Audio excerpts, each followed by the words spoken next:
Hello, students. I am going to start the second part of the two stories about flying, that is, the black aeroplane. In this topic, there is the description of a person who was going to his home through aeroplane, but in the way, dark cloud appeared in the sky, and that person became restless after seeing the thunderstorm. He saw if there was anybody for help, but miserably there was no one. He alone was in the sky. So if there was no one, then who helped him in coming out from the problem? Let us start. Let us see here in this chapter. The moon was coming up in the east behind me, and stars were shining in the clear sky above me. There was not a cloud in the sky. I was happy to be alone high up above the sleeping countryside. I was flying my old Dakota aeroplane over France back to England. I was dreaming of my holiday and looking forward to being with my family. I looked at my watch. It was 1:30 in the morning. So now the moon was coming up in the east side and it was completely behind me, and the stars were shining in the clear sky. It is above me. There was not a cloud in the sky. Completely there was clean environment in the sky. Not a speck of cloud was there.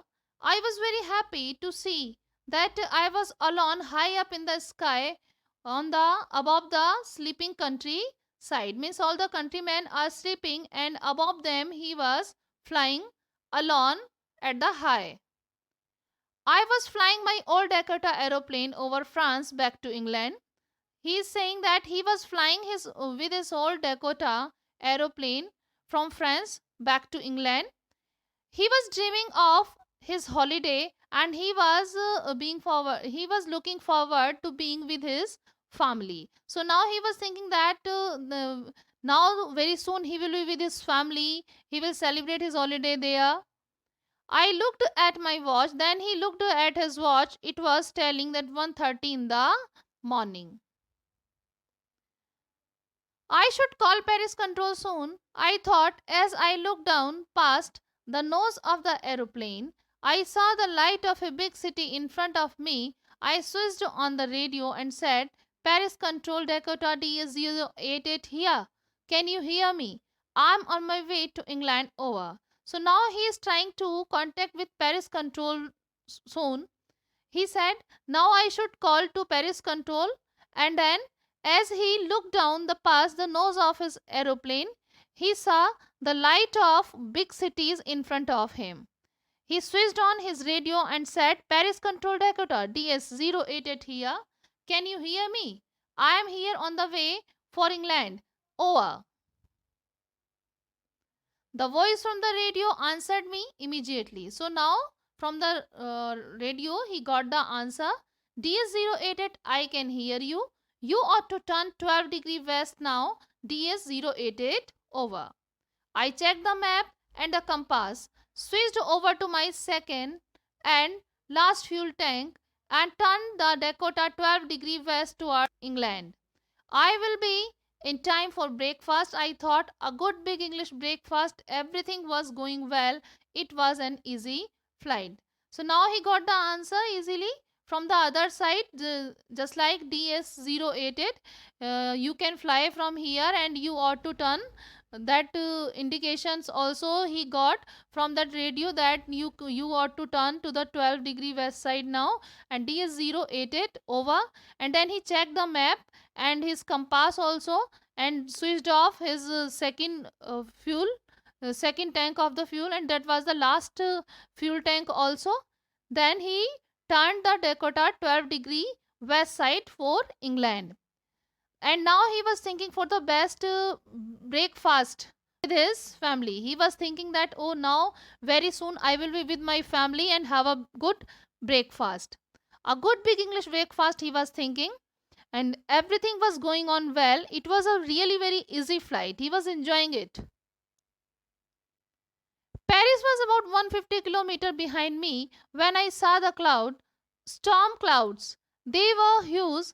They looked like black mountains standing in front of me across the sky. I knew I could not fly up and over them, and I didn't have enough fuel to fly around them to the north or south. Paris was about 150 kilometers behind me.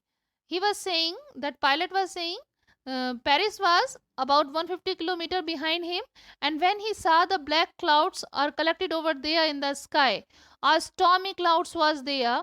They were very huge clouds and they looked like black mountain.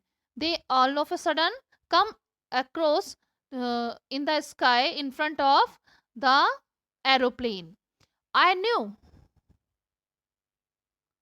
I knew I could not fly up. He knew very well that now, in such a condition as the environment is creating there, he cannot take the fly and he cannot take the fly over those black clouds, and he did not have enough fuel also to fly around here and there to the north or south. I ought to go back to Paris, I thought. But I wanted to get home. I wanted that breakfast. I will take the risk, I thought, and flew that old Dakota straight into the storm. Now he was thinking that now he should go back to Paris. First, he was thinking like that, and then he thought, no, I just want to go to my home. He was thinking, I want to go to my home, so I will go. He was thinking about that nice breakfast which he was going to take over there in England with his family. So he has decided to take the risk in going through the cloud through aeroplane. He thought, and then he has started to flew through dark clouds. That old Dakota is straight into the storm now. Inside the clouds, everything was suddenly black. It was impossible to see anything outside the aeroplane. The old aeroplane jumped and twisted in the air. I looked at the compass. I couldn't believe my eyes. The compass was turning round and round and round. It was dead. It would not work. The other instruments were suddenly dead too. I tried the radio. So inside the clouds, everything was looking all of a sudden completely black, and it was really very impossible to see anything outside the aeroplane. The old aeroplane was jumping and twisting in the air as it was not in very good condition, and he looked at his compass. It is also not working properly. It was turning round and round and round and round, and now it was completely dead. It was not working well, and the other instruments also has started to do the work. They also got suddenly dead, and then he has tried to contact with the radio. Paris control, can you hear me? There was no answer. The radio was dead too. I had no radio, no compass, and I could not see where I was. I was lost in the storm. Then in the black clouds quite near me, I saw another aeroplane. It had no lights on its wings, but I could see it flying next to me through the storm. I could see the pilot's face turned towards me. I was very glad to see another person. He lifted one hand and waved. Follow me, he was saying, follow me. He knows that I am lost. I thought he is trying to help me. Now he has tried to contact to Paris control room, and then he said, Paris control, can you hear me? And but there was no any kind of reply from that side, from Paris control. The radio was dead too, and now he don't have any radio, no compass, and no any other instrument by which he can contact to others. I could not see. He was saying he was not able to see where he was. He was completely lost in that dark storm. And then in the black clouds, he was looking the black clouds which was completely near to him. He saw another aeroplane over there. All of a sudden he saw that there was an another aeroplane. It had no light on its wings, but he could see it flying next to him through the storm. He could see the pilot's face also. His face was turned towards him, and he was very happy to see that the another person is also there in such a stormy weather with him. He was not alone there in that cloudy atmosphere. He lifted one hand and waved. The person who was in the other aeroplane, he has seen that he was waving his hand towards the side of pilot, and he was saying just to follow me. He was indicating to him just to follow me. And he knows that now here the pilot knows that he was lost in the cloudy environment, and he thought, he understood that the person who is there in the second aeroplane, he is trying to help him. He turned his aeroplane slowly to the north, then in front of my old Dakota, so that it would be easier for me to follow him.